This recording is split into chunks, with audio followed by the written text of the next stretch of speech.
Yeah. Hello, good morning. Happy Monday. Happy Monday. Hey, Collin, how was your weekend? It was so good. It was so good. Got to get outside, enjoy the weather a little bit. Saw hoppers. Glorious. Yeah. It was so. Tell me about hoppers. It's so good. Okay. It is an excellent, great release from Pixar. You said it made you laugh and cry. Yeah, You felt it's a spectrum of emotions. It is, for a kid's movie, it is a crazy, it's well written. And I mean, I even saw an interview from the writers and the creators of it saying that they're like, yeah, it's a movie, like a family movie, but it's all written by adults. So it's one of those things that's like when we write the jokes, it's like, what makes us laugh? What's going to make everybody laugh kind of thing. But it's so good. Would recommend. Good. I saw Project Hail Mary with Ryan Gosling. That one was good, but we'll get into that movie a little later. Yeah. When we have our Eye on Entertainment package. Okay. Well, it's already Monday, the start of a new week. There's a lot of breaking news that we've been covering throughout the morning. The LaGuardia airport situation, that's just a horrible situation there.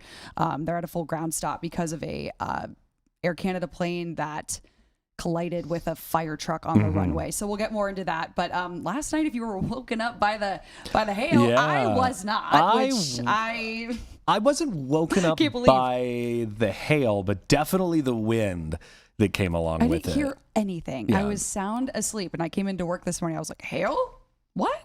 Crazy. It was a lot. But and then Amy's going to join us later. The Dublin redistricting of the high schools seems to be getting back underway. I know. That was a big talker last year. And that is getting ready. So she's going to join us later at what, 9:50? Yep, 9:50 something like that. Towards the end. But yeah, let's talk about LaGuardia and what's going on there. So this all started with a crash between a LaGuardia fire truck and it was an Air Canada flight. Right. So what was happening was this Air Canada plane took off from Montreal and then was landing at LaGuardia, and there was some sort of miscommunication because we are just getting kind of bits and pieces from the ATC sound right now. But it crashed with this fire truck, and I mean the video we have some clips of it that we want to pull up. The nose of the plane is gone.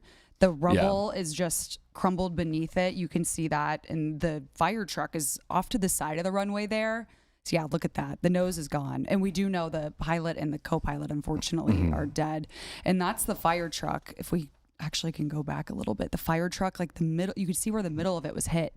And then where the rubble and the debris, right there is just hanging outside of it. So really upsetting situation. There was a ground stop that is still in effect. Officials at LaGuardia, they say that this may be going until 2 p.m. this afternoon, the ground stop, but the FAA is currently investigating the cause of this and what led up to all of it, so it could last longer. But we had 4 flights this morning out of CMH that were canceled, but there were 72 passengers on this plane when it crashed.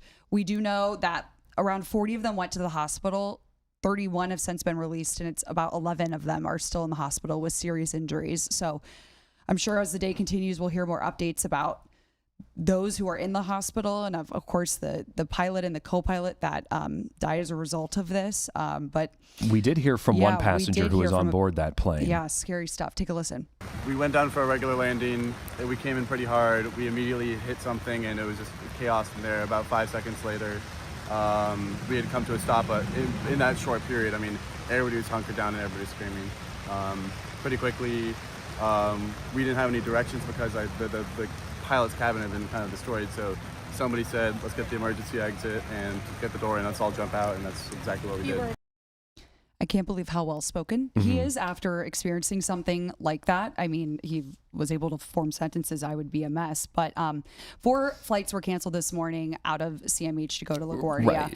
Right. Again, there are later flights that appear to be okay, like in the evening, like 2:45 and like 5:20 that seem okay. But again, if that ground stop is not lifted, then those will obviously be looking canceled. at the flight board at Columbus right now, those are really the only delays and cancellations. And obviously there are still some that are slated for later this afternoon. I think Delta's moved some of their early morning flights down or delayed them into post ground stop. But if that ground stop goes past 2:00, we could see even further disruptions out of Columbus. There are a lot of flights that leave John Glenn throughout the day that go to all 3 New York airports. A majority do go into LaGuardia, not too many into there are a couple that go into JFK, and I guess the United flights would go into Newark, but really Delta and American are the 2 big operators out of LaGuardia. And Collin, we know you are a pilot, you have your license.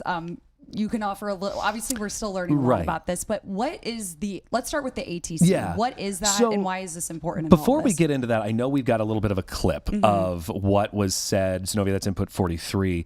And let's take a listen to this and then we'll kind of break that down a little bit. Stop, truck one, stop, truck one, stop. So that's the air traffic controller there at LaGuardia. And in a perfect world, I've listened to a little bit more of that ATC audio this morning after this happened. And in a perfect world, you have a different controller running your frequencies for ground control, one that's running tower, and then one that's running departure and approach. So that's a perfect world. But we've talked about it in the past. Every airport, ranging from these major airports to any airport that's like even John Glenn or OSU, staffing shortages. I mean, air traffic controllers are typically now working 6-day weeks, 10-hour days. And this one, from at least what this is all going to come out in investigation, but from what I could hear, it sounded like this was one controller running both the ground frequency, which would have been what that fire truck was on, and then the tower frequency, which was the plane. The truck was cleared to cross, but the plane was also cleared to land. But by the time frequencies got switched and things, and he tried to tell that truck to stop, it was already too late. So it's a horrific thing. And then you have to think that even after this happened, that controller still had to work. I mean, immediately after this collision happened, you hear him back on the radio saying, okay, Southwest, go around, go 2000, still trying to manage a very busy airport in the middle of the night. Obviously we're going to continue to figure out what happens in that situation, but don't know exactly what happened, but it's horrific. It really just shows how important those air traffic controller jobs are. And it's an incredibly high stress job. I mean, the burnout rate for an air traffic controller is incredibly high. Yeah, but that communication is, a matter of life or death. It's critical, as we see here. Okay, so we'll obviously continue to follow that story and keep you guys updated with flight cancellations throughout the day. But we got to get to some pictures of the hail that we got. Oh, my goodness. Yes. Check this out.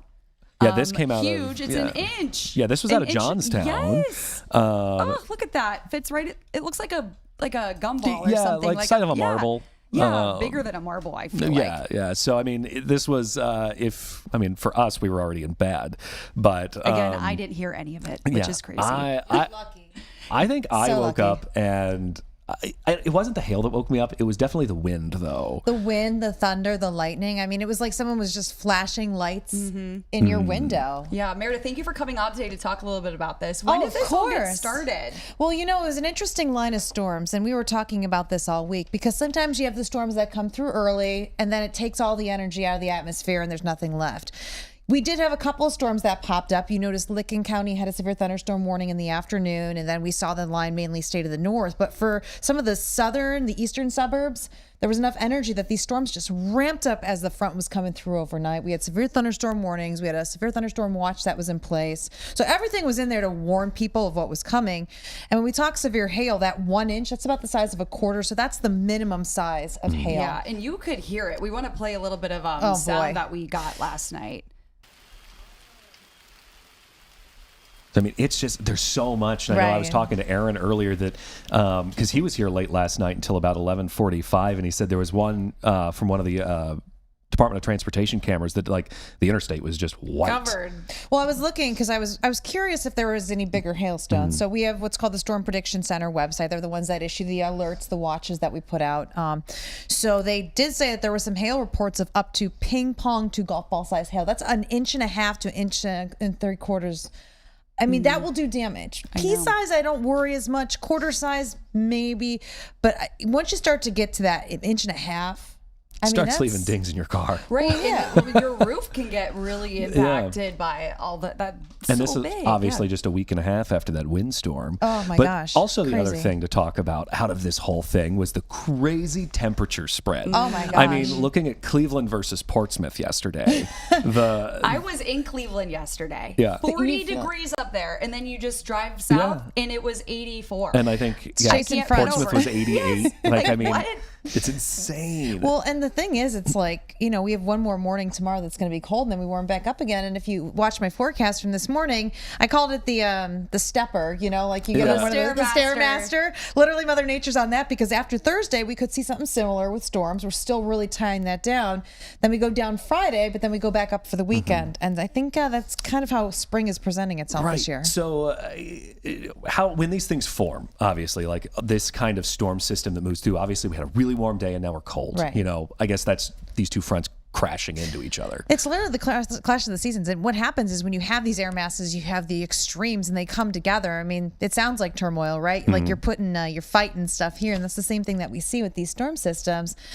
Once you have a front come through, you have the warm front first, that brings the warm air in, then the cold air comes in behind it, and that system moves out. And it's a similar process when another storm system comes in. You typically get that warm air that comes in from the south. That's what boosts our temperatures up. That's what helped us get to that record high of 86 degrees yesterday. It's glorious. But that also makes things very unsettled, very nervous. You can almost feel in the air something's going to happen. Yeah, you At least felt the I do. Because you're like, can it's feel not the supposed shit. to be 86 degrees in No. March. Yeah. Yeah. I mean, come on. I know. Well, hopefully the weather shapes up in the next week or so. Once I we want approach warmth, April. but I don't know if I want 80s warm. Oh, I that really? was too warm I for me. loved laying out. Yeah. I played Oh some my golf gosh. yesterday. I mean, it was so nice to just be able to be out there and taking it all in. And now it's like, this morning I needed my winter coat again. Right. I know. I'm definitely more like I'm an upper 60s, 70s kind of person. Well, then you'll but- like my forecast in a couple of days. Yeah, I was looking at the numbers. The numbers in that sound great. The 80s just a little warm for me. So A little hot. this early in the year. Once I acclimate to it, then it's okay. And the humidity, people don't think you can get humidity here, but I thought yesterday my hair was like standing on end yesterday. Yeah. It felt so good, though. I loved it. I know, it's always good I for the loved it. skin. Yeah. You run cold though. I am always cold, everyone. That's true, so I am am I. shaking in here right now in the studio. It is chillier in here. Where's than it my usually sweater is. when I need it? I know. Well, hey, thank you for coming on today, Always Mary. love We to be here, appreciate guys. it. We have Tyvis Powell coming up. He's talking all about women's basketball, Yeah. March Madness. It So we'll be is right certainly back. mad. All right. I know.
Welcome back to the big picture here on 10 TV. Tyvis Pell. I'm texting my husband trying to remember. I'm so bad. What position he played? He played football at Purdue, and for the life of me, I can never remember. If he's 6'7" exactly is. and he was 300 pounds, he played tackle.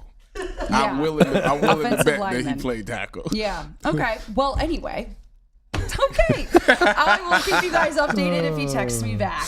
All right. Well, hey, over the weekend, it was a solid win over Howard. I mean, it was an easy win. Yeah. Looking at the point spread there, but now looking at 4:00 this afternoon. I've been hyping this game up since last week. That's We a get big deal. Notre Dame versus Ohio State. Hannah Hidalgo versus Jelani Cambridge. And if you just go back and watch both of those women's performance, Jelani was very efficient. I think she was 9 of 14. She had like 21 points. Hannah Hidalgo had like 23 points, but had like 9 assists. So like to me, I think when you look at these two guards play, they're going to do their thing. Those two are going to go probably 20-plus points.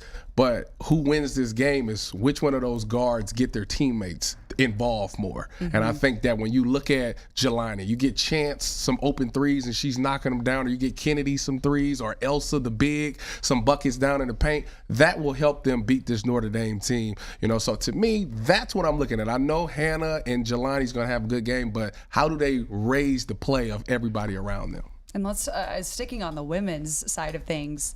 Women's hockey, OSU. Yeah, that one was a hard thumper. So they went down 2-0, found a way to come back to make it 2-2, and then unfortunately lost 3-2. They have played to Wisconsin. Yeah, Right? they've played Wisconsin in the championship, I think 4 years in a row, and I think they've lost 3 of the 4. And in hockey, that's a hard deficit to overcome. Yeah, it is. Oh, yeah. Well, right. yeah, and I mean, and now, like, as we keep talking about, look at this Notre Dame game. It's one of those, can't look at the past games. It is. I feel like we're all really counting on the women's team to This is their ticket to the Sweet 16. To go to the Sweet 16. That's our March Madness story we all Ohio State's linking to, because this team is so good and they've played really well at times. And you know that if when you look at the season, it's like, all right, they should make it to the Sweet 16. Like, that should be the bare minimum. And if you've paid attention to the past couple of seasons, we've bowed out pretty early. And a lot of fans have been upset about that because they've had the talent to really do some damage in these tournaments. So now this is an opportunity to live up to that expectation. And then anything after the Sweet 16 is a bonus. But I think that when you look at what they have on the roster, they're good enough to be one of the best teams in the country. Yeah, this is what the head coach had to say. Adam King spoke to him over the weekend. Well, we're just trying to do everything we can to be the best version of ourselves. Obviously, we've got a great opponent in Notre Dame tomorrow's game, but I think we've got to prepare for them and the things that they do well, but we want to make sure we're the best Ohio State team we can possibly be. The best Ohio State team we can possibly be. And that game is obviously tonight. Yes, 4 p.m. Whatever you got going on at 4 p.m., cancel it, because you do not want to miss this game. I told you, Tyson versus Holyfield. That's how serious this game is. Don't miss it. Wait, where are they playing? Where is Here. it? It's the Shot. It is here. Yeah. Oh, Yeah. I thought they moved on already. No, No, it's no, at the no. Shot. Yeah. And you're Okay. going to hear that on 97.1. The Good Fan. stuff. Snatch that dial off the radio. Yeah. So, Davis, thank you so much. Is no there problem. anything else you think we need to know today? I want to talk, though, Yeah. briefly back into men's March Madness. Iowa Look at him. Look at him. Every Iowa chance he taking get. down Kentucky. Iowa, what they Your bracket's did. probably doing well. I'm not going to lie. When Iowa won that game against Florida, I was like, you know what? They might be legit. Because I thought the way that Iowa ended their season was kind of like, eh. And then obviously when Ohio State played them in the tournament, they beat them. And I was like, okay, they're not what I thought. But they've played really, really well. And, that Figueres guy coming off the bench, even against us when we played him the second time, he hit some big time shots. And fast forward, he hits the 3 to beat Florida. So they play really good and they play some basketball, and you can see that these guys have trust in each other. So I have no problem with Iowa. Yeah. As a Big Ten employee, I root for the Big Yeah, and Florida, not Kentucky. I don't know why they're thinking about the Kentucky team for something, but anyway, yeah, right. Good for them. So if Iowa played Iowa State, who you going for? Oh man. Yeah, the tough. This is tough. the tough questions that you have to ask. I think historically the Cyclones have had a better basketball team, but I'd prefer the Hawkeyes. Okay. Yeah. Look at you. And I hear Cyclone and I think of that song. She was a body like a cyclone. I love it. All right. And yeah, my husband was an O-line right tackle. I told you. There we I go. know 6'7". You said 6'7", 300. Hey, no guards is really playing that at 6'7". Oh man, too funny. Okay, well, Tyvis, thank you so much. No we appreciate problem, it. bro. Have a good rest of your Monday. I will see y'all soon. Yeah, Wednesday. And go Bucks, by the way. Absolutely. All right, we'll be right back after this short break.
No, Mike. Okay. Welcome back to the Big Picture. Joining us is Jay Fox with the Ohio News Network. Hello. How was your weekend? Good morning. I had a great weekend except for the hail, which terrified the miniature panther and sent the tortie into my arm. So I'm running on as much sleep as Collin is. I was the only one that didn't wake up from that, I feel like. Tracy said she also didn't wake up. We must be hard sleepers. Through a hurricane. Like You'd be fine. I'm the type of person, I get on an airplane and I just instantly pass out too. Oh, lucky you. I can fall asleep. I can't. I've never lucky. been able to sleep on an airplane. Really? Ever. Well, it depends on who's sitting next to you. If you have Still can't. I have had overnight flights, like long, like 6-7 hour long And you flights. just Cannot can't. do it. No, Yeah. it's terrible.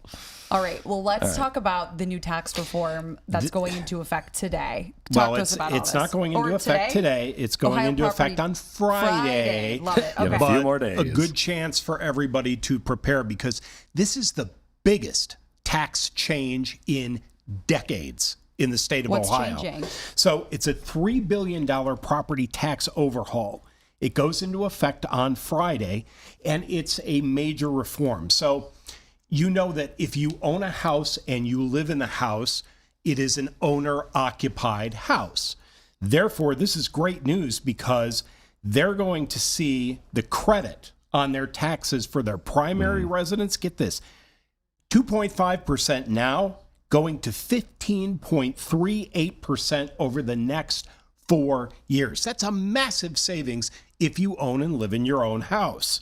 And by contrast, the 10% non-business credit for rental and commercial properties is going to be phased out to fund this increase. Yeah, that was going to be, the question there of, with that loss in stuff that would be going to the state for all of the things that property taxes feed into, where do we make up that deficit? Basically, well, and that's the big issue. And the big issue is for the local school districts Yes. Right. that depend upon that property tax money to operate, which is why every day you hear another news story about a school district in the state of Ohio having to sharpen their pencil on their budget for the 26-27 school year.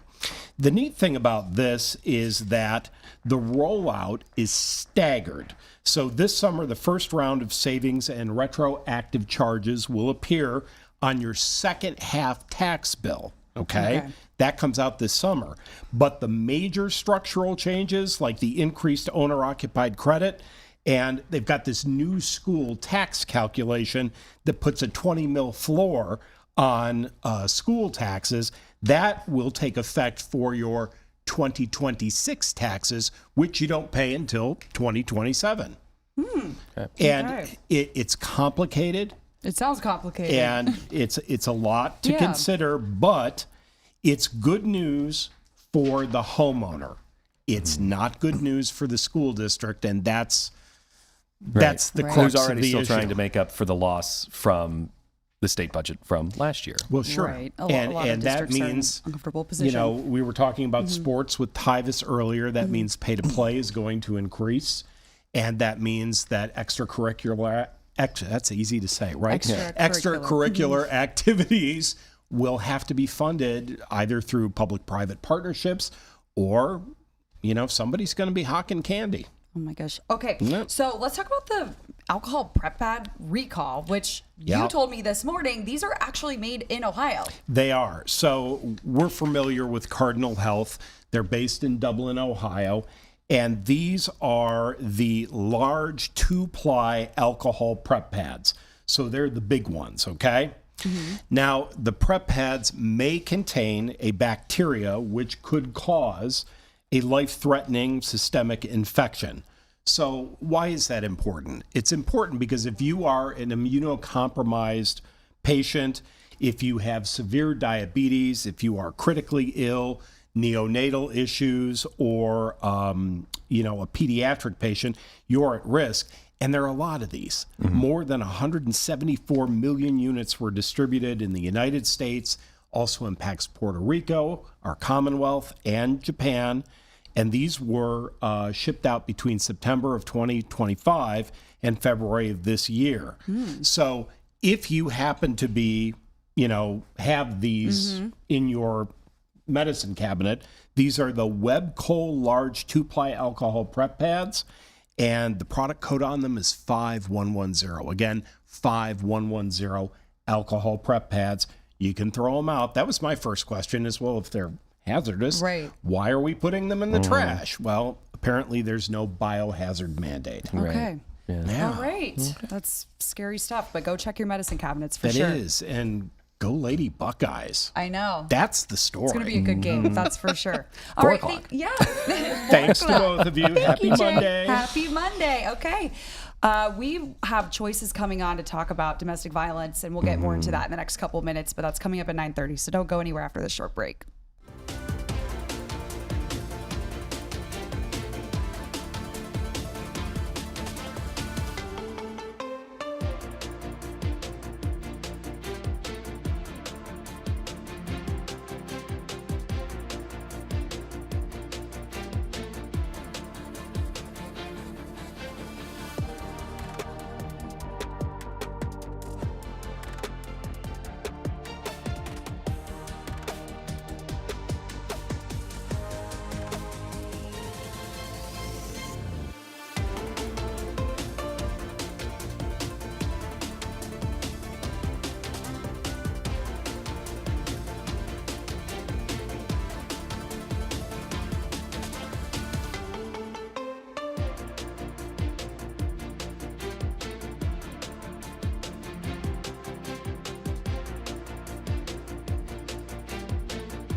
Hello, welcome back to The Big Picture. Yeah, and right now we are talking with the CEO of Lutheran Social Services, Rachel Lustig. Thanks so much for coming in. Thanks so much for having me. We're happy to have you. I want to preface this conversation. We are not speculating on ABC pulling The Bachelorette in that situation with Taylor Frankie Paul today, but it has started a lot of conversation. Yes, a lot of conversations around domestic violence. And so that's why we wanted to bring you in today, because Lutheran Social Services also does a lot of work with Choices, which is a domestic violence shelter in the area, correct? Talk to us about Choices and what services are offered there. First off, I want to say that I'm glad that this situation is helping to talk about domestic violence, because so often the situation is hidden and considered shameful. So bringing it to light, I think, is really important. So Lutheran Social Services runs Choices, which is our community's only domestic violence shelter. Wow. So a really important service in this community. How many people do you serve on a regular basis On there? an annual basis, we serve about 1,000, and about a half of them are children. Wow. So we have a capacity of about 120 beds. Okay. And men and women as well. I mean, can we talk about how both can be victims of domestic violence? Yeah, it is one of the misunderstood things. 1 in 4 women, or 1 in 3 women, will experience domestic violence in their lifetime. What surprises people is that 1 in 4 men will experience domestic violence in their lifetime. So it does happen very often for men, and unfortunately that is something that is not talked about or understood as well as we should. And I've talked with plenty of domestic violence victims in the past who have turned their situation into a way to help others, and they say it doesn't start with what a lot of people think of domestic violence, which is the physical aspect, but it starts much earlier, and there's a lot more to it. Domestic violence is ultimately about control. So it begins usually with emotional manipulation, humiliation, insults. It can turn into gaslighting. It can control. They'll start to control their finances. They'll start to isolate them, so people are no longer connected to their family and friends in the way that they were. And domestic violence often accelerates, or things start to get worse. So violence may not show up for a long period of time, at which point somebody's really in a situation. They may have children, they may have a house, they've built a life together. Well, that's, really hard to see this person you've loved for so long change in that way. And that was what one woman I had spoken to said, is on the outside, to everybody, had the dream life of, a house, 2 cars, kids, and it was this very picturesque, what everybody wants, but on the inside it was a house of horrors. Domestic violence is impacting so many people. If you think 1 in 3 women, 1 in 4 men, it's happening in our communities. It's happening to people who are famous. But it could be down the street, in our neighborhood, in our families. And it's, like you said, it can be psychological too, and not end up physical, which is equally as frightening. Yeah, it can be controlling in very real ways and impact somebody's ability to live a life. And also that exposure for children.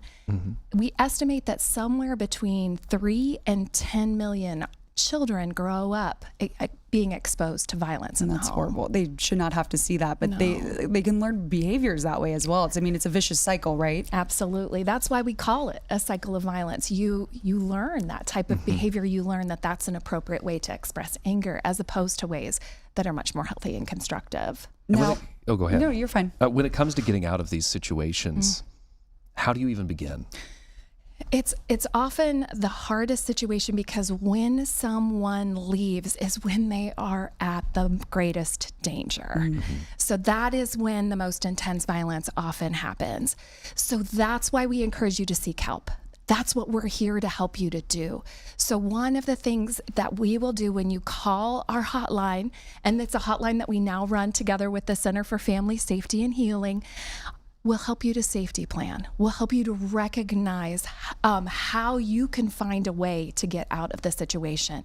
Maybe the idea is to come to shelter, or maybe you have other options. So you can move into someone, maybe you've got a family member that you can rely on. Okay, so you guys help people walk through other situations besides just coming to Choices. Absolutely. We want to make sure that you know that you feel empowered in this situation. And the shelter's not right for everybody. So how do we help people get access to what's going to help them? The leaving part is the scary thing, is that you don't know what's on the other side of that. And unfortunately, it might take 2 or 3 times to actually leave that situation. You're right. And that's a protective mechanism. You know, you've got to choose the right moment. Maybe you were going with this option and, you know, okay, if this happens, then we've got to look for another alternative. Call us back. So one of the things I love about what you guys are saying is that you're not bringing any shame to how difficult it is to leave that moment. There's so many people who ask the question, well, why don't they just leave, without recognizing that our survivors don't need your judgment. They need your compassion and your support. This is a difficult decision. Yeah. And I feel like a lot of times domestic violence situations are almost like similar to mental health ones, where you don't realize what's really happening until you can step back and see for yourself. Everything in hindsight's 2020. You know what I'm saying? I do know like, what you mean. So when these victims are in the middle of this and they're living it, it's hard to identify sometimes that they're actually victims of domestic violence. It's a tactic that's used. Oh, you caused me to do this, or you're blowing this out of proportion. So you think about it, the violence is usually one of the last things. We're talking the emotional manipulation that can really cause somebody to feel like, oh, this isn't that bad, or certainly people are dealing with worse. So don't worry about being in a bad situation. Call, get help. You know, one of the alternatives or one of the options that can be on that line is, well, maybe we should talk about counseling with your partner about what healthy practices can look like. And that might be a constructive option for someone. I love that, how there are different options. I didn't even know that you guys offered that counseling either. Yeah, absolutely. Well, when you call the hotline, we'll expose you to the range of services that can be available to you. So you can get a sense of, is this normal? This feels like it's borderline on, this doesn't feel right, or I don't feel safe in this situation. How can you help me to understand what's going on? And I know you said you guys help a lot of children. So are summers difficult for you? Is there a time of year where you're helping more families? There are cycles to this. So the holidays are often very difficult for people. You're in that type of environment. People are home. Kids are out of school. That can be an extra stressor to a home. So the school year, when summer's a little bit, it's hot, people get a little hot. So, you know, we do see cycles over the course of the year. So this is a time to kind of keep an eye out for people as we start to get into that summer season.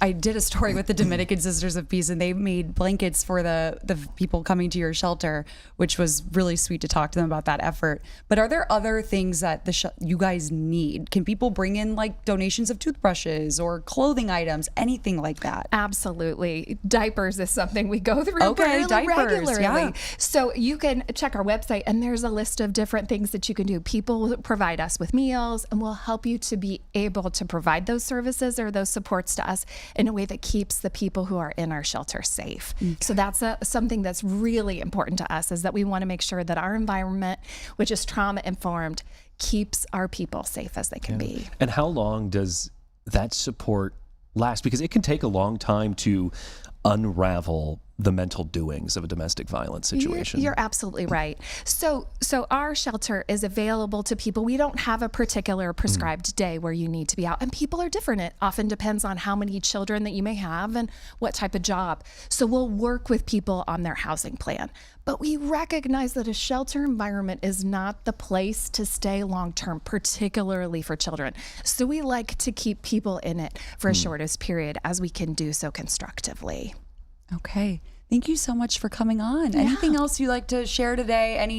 Any upcoming events with Choices happening in the future? Well, October is Domestic Violence Awareness Month, and we will bring people together to kind of break the stigma about domestic violence. So we'd love your support and your continued help to raise the issue, raise the importance of the issue. And there's no shame with it. No shame. Cannot shame. make that clear enough. So thank you so much. Yeah, absolutely. Thank you. All right, we'll be right back in just a moment. We're talking about a new kind of scam, a digital scam, coming out of Delaware County.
Welcome back to The Big Picture here on 10 TV. So coming up, or right now, we're talking a scam. It's a weird one. It's a weird scam. I guess it's not weird, but it is. It is, though. It's a sign of the come times. on. Yeah. Right. It's Bitcoin. weird. What Yeah. even is Bitcoin? It's just an imaginary, mythical something thing that in lives my the head. ether. But Delaware County, their sheriff's office there says that they are noticing an increase in Bitcoin ATM scams. So these are ATMs, like you'd imagine a normal ATM look like. Right. But you go there and you put money in for Bitcoin Right, in exchange, and you can send it off to whoever you are sending the money to. Right. It's very interesting. But we talked to Sheriff Bowser about this, and he said there's one even like down the street from the sheriff's office that he's like gone and checked out for himself. But this is what he has to say about it all. So take a listen. What scams specifically are you seeing rise within the county? A lot of them are the same scams we've seen for a long time, but they're using different technology. They're using the cryptocurrency or the Bitcoin type of ATMs to facilitate their crimes. What that means is, whereas it used to be someone would be scammed, they would be told to go to a local department store or grocery and get gift cards, $500,000.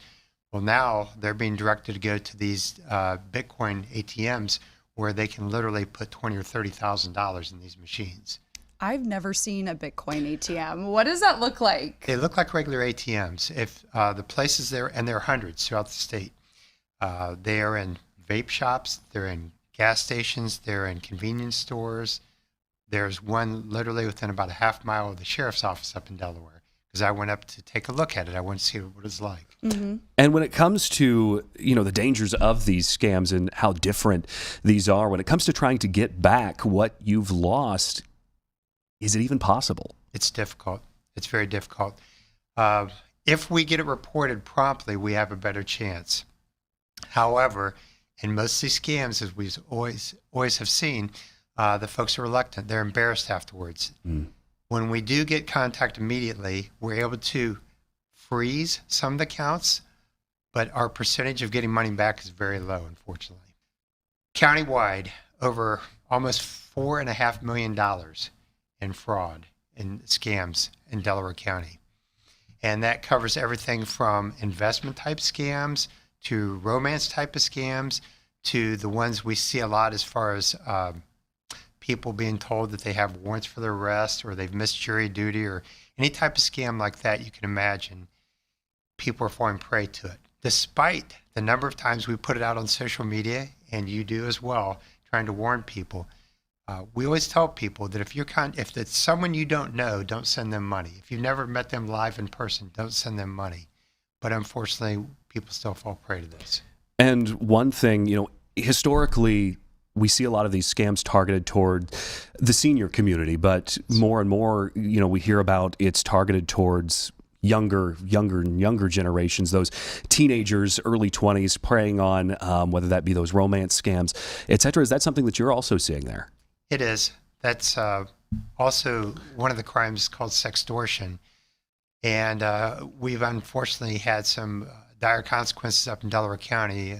Within the last couple of years, a teenager took his life afterwards when he was being threatened with that. And so we take this very seriously. Many times these folks are overseas that are perpetrating these crimes. But in that specific case, we had the assistance of our federal partners and the country overseas, and they actually charged the person with the crime over there.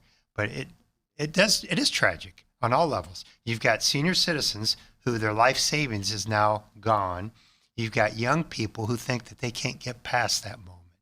They don't have enough life experience to realize that everybody's got something they've done in the past. They wish people didn't know about it, but they just don't have enough life experience, and tragic results often occur.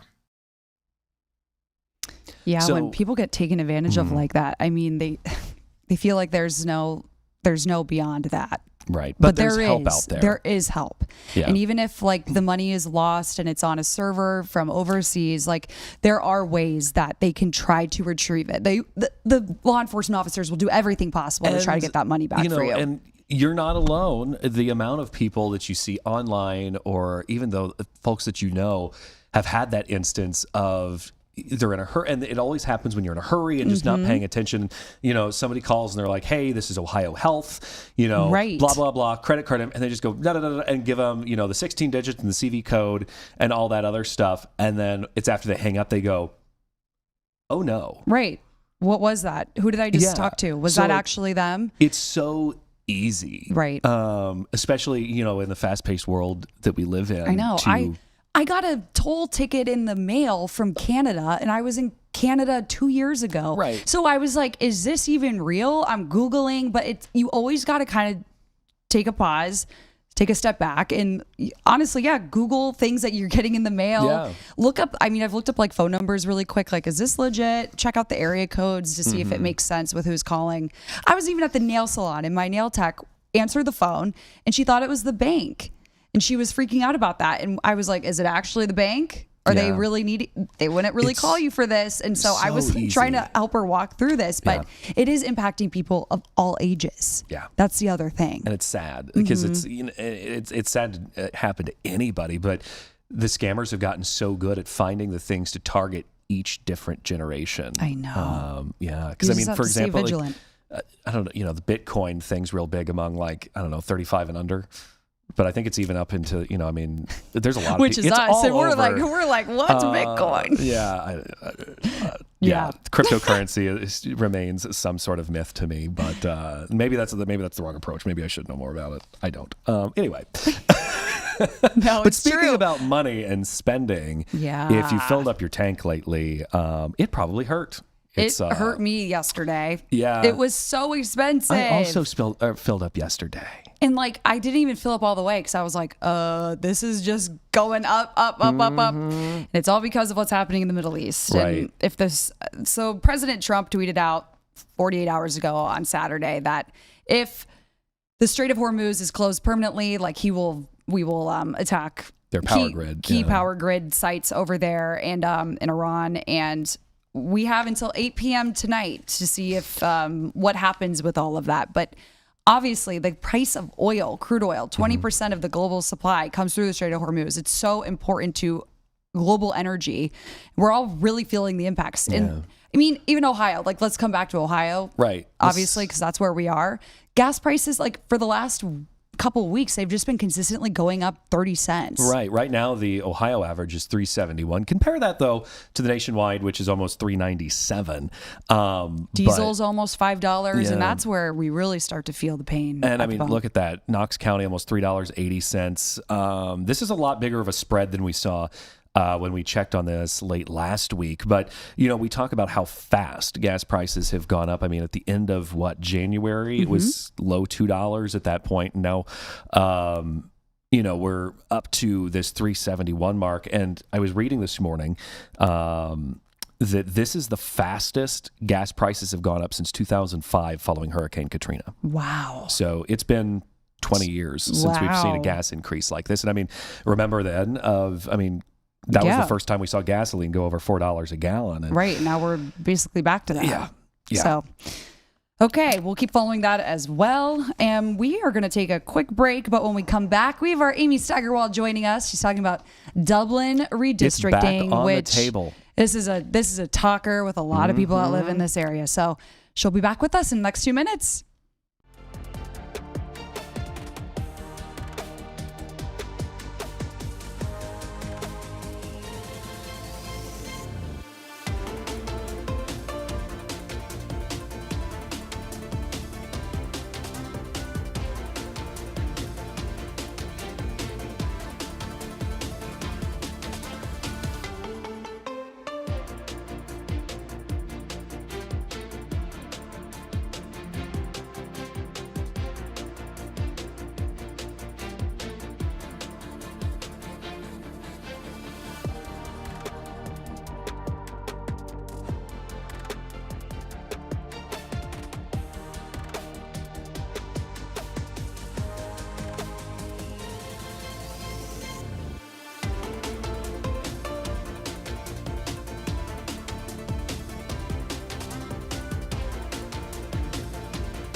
All right, welcome back to The Big Picture. We have our Amy Steigerwald with us. Hello. How are you? I'm good. How was your weekend? It was good. It was Yeah. good. Very relaxing. It was nice and warm. It was Hopefully you got so outside. warm. I wanted, and then today it was just like awful. I know. Stepping out of the house today, I knew it was coming. I knew the cool down was No, coming. I mean, we but knew. it was just like, It just mentally. never don't- feels yeah. right. It feels You're just good. like, But you were in Dublin this morning because we're talking about redistricting. This conversation's coming up yet again. Yeah. Why?